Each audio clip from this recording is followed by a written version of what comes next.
Bana 3. çıkın, 5. Direkt gibi 3-4 öğütten kara kaçtı. Allah'ım olar ki. Hadi babaydı bu lafını. Bak.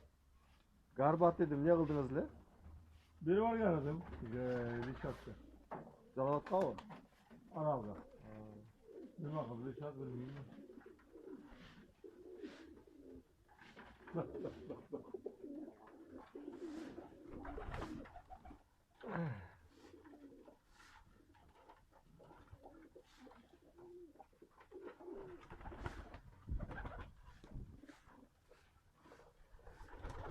Tamam git.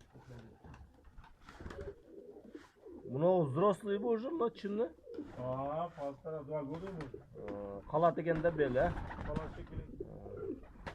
Özü kırık göstergen çıkan şu. Hani böyle özü çok kuduyor mu? Beş. Ay yok. 3 yılga çeyin alıp ketiş mümkün mü? Bilmiyorum öyle.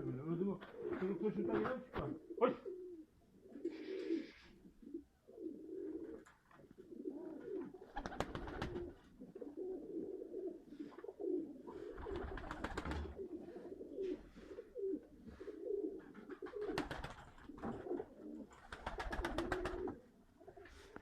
Kaç.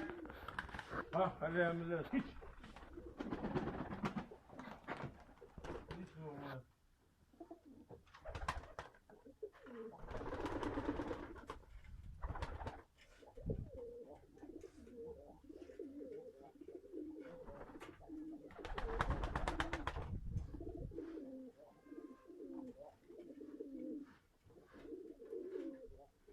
У меня самец хромой тоже.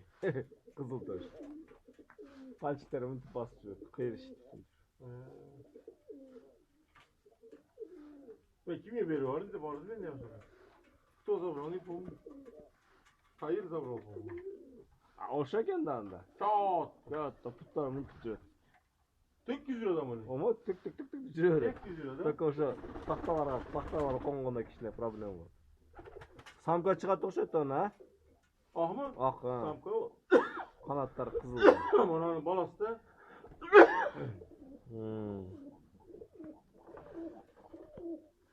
O samyasını açamak var. Satılbay var? Yo samkası.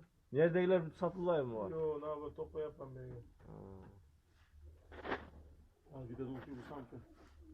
Yaklaşık öldüğünü gelmedi.